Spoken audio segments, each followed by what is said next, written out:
Hey everyone, today I'm here with Gina Rappaport, and we're talking about how to change your thinking to change your speaking and basically change your core beliefs. And Gina made a special request to not zoom in our face so much, so maybe we might be a little bit tiny. Yeah. Gina, if they have never met you, who the heck are you? Hey, I'm Gina Rappaport, and I am the head speaking coach at Boston Speaks. I'm over here, not in Boston, I'm in Berkeley, California. And Kit, let's talk about how to change a core belief. Okay.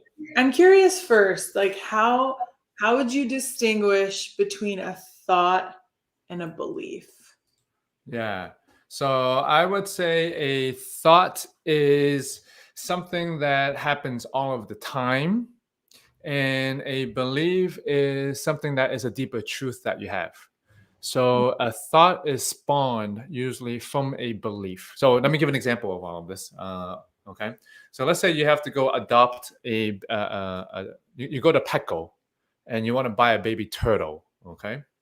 When you go to Petco, all the baby turtles over there are random baby turtles and they don't mean anything to you, right? So these baby turtles at Petco, they are just like thoughts. They're just there. But let's say you adopt one of the baby turtles and you bring it back home and you name it Fred the turtle, and you buy a whole tank and solar system and food for them.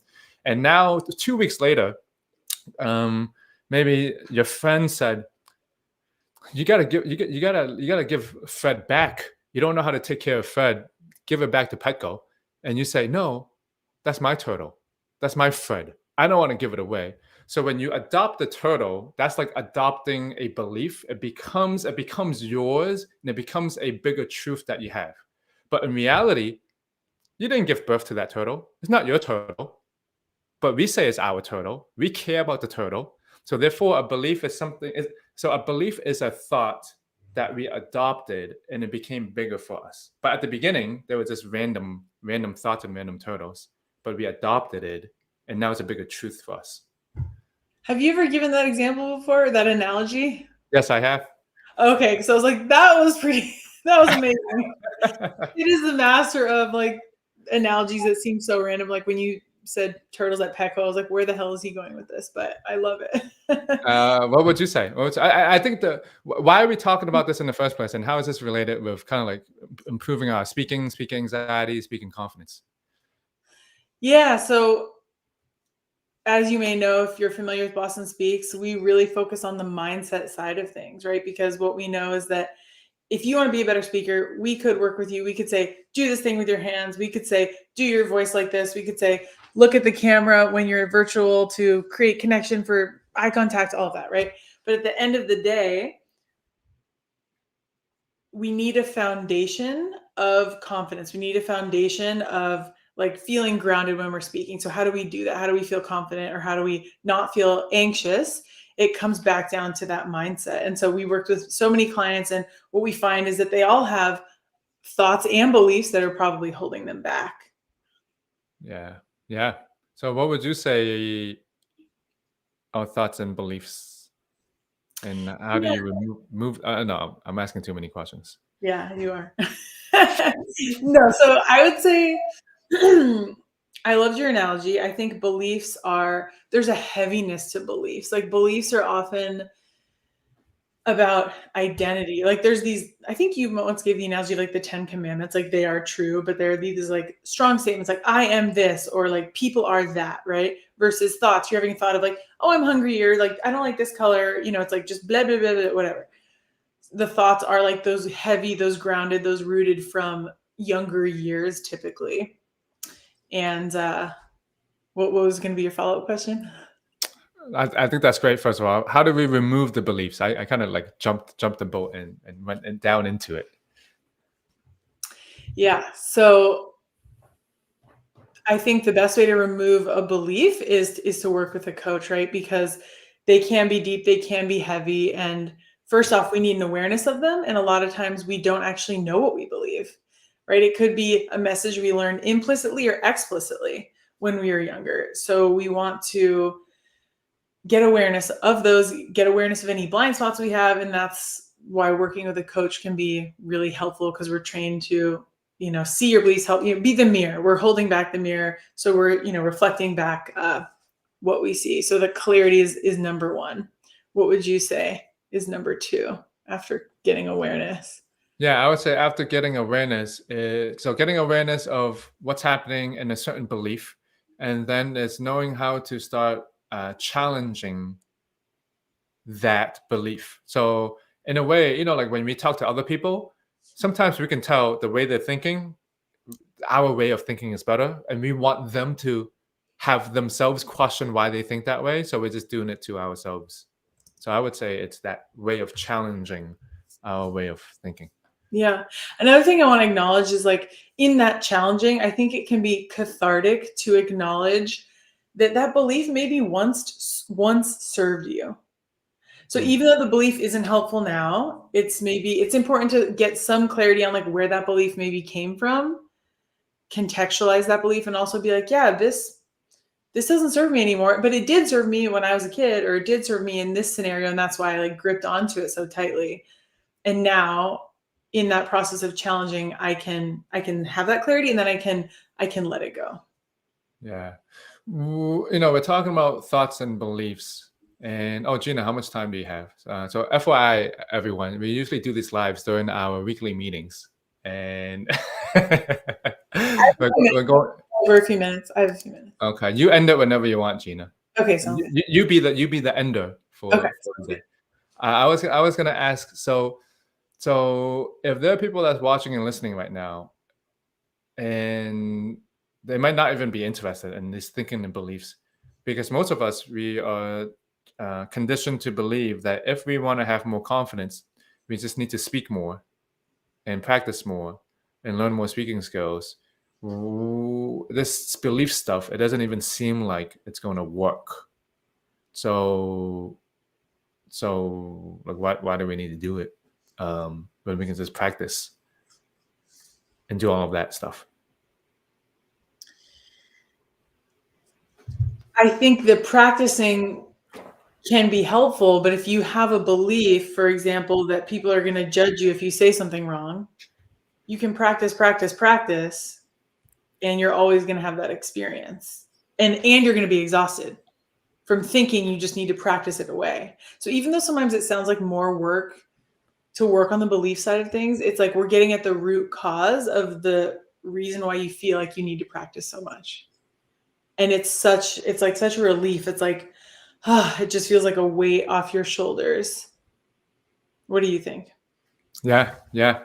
I exactly agree with you. It's I think most people don't understand it. At the beginning, I didn't understand it. I'm like, what is this belief stuff? I just need to practice. But the more when our speakers that came to us, they really didn't get over the speaking anxiety, or they didn't speak with greater confidence. It went back to how they were thinking about the situation.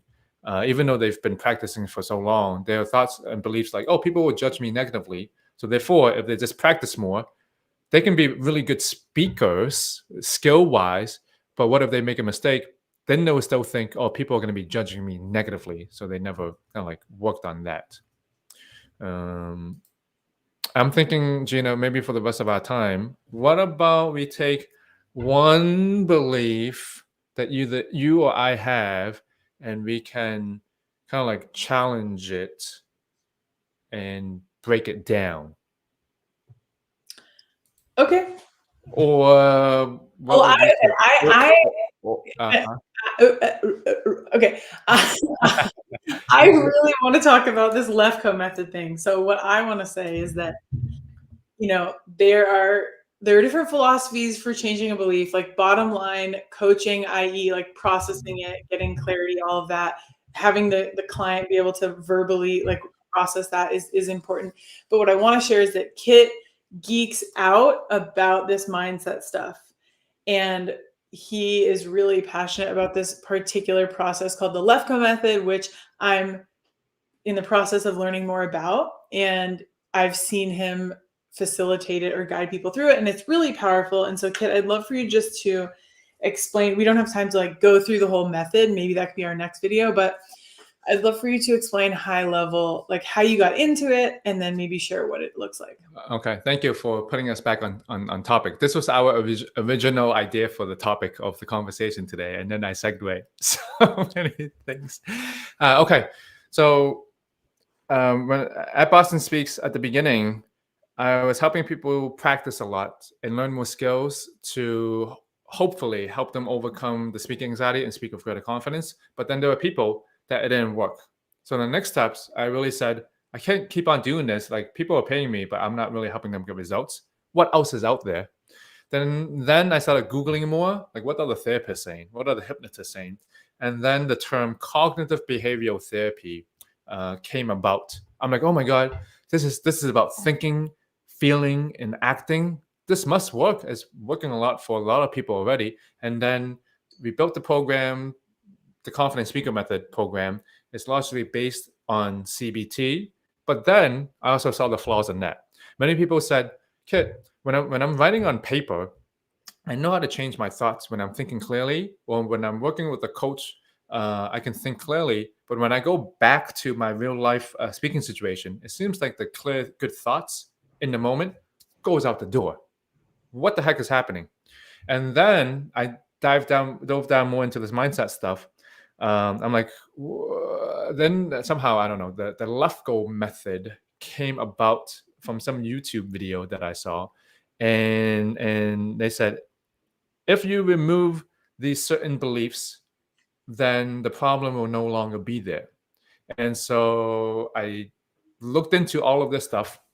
I got all into all the programs, and I have to say, let me tell you the biggest difference. It's they show people how to remove the belief behind the thinking, not just changing their thoughts to differently. So they help people kind of, let me say it this way.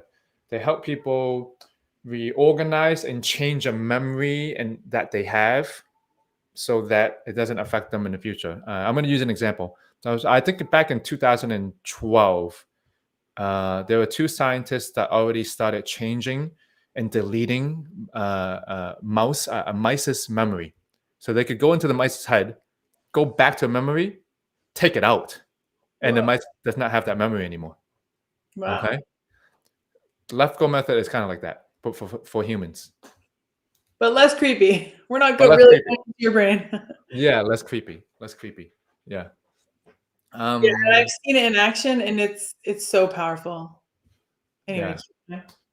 No, I don't have anything more to say. Yeah. So thank you, Kit, so much for sharing. And your passion is contagious on this topic. I really do feel motivated to get myself trained on this because it's powerful. And I think, yeah, it's just so important to understand that so much of our beliefs come from a child brain interpreting a situation.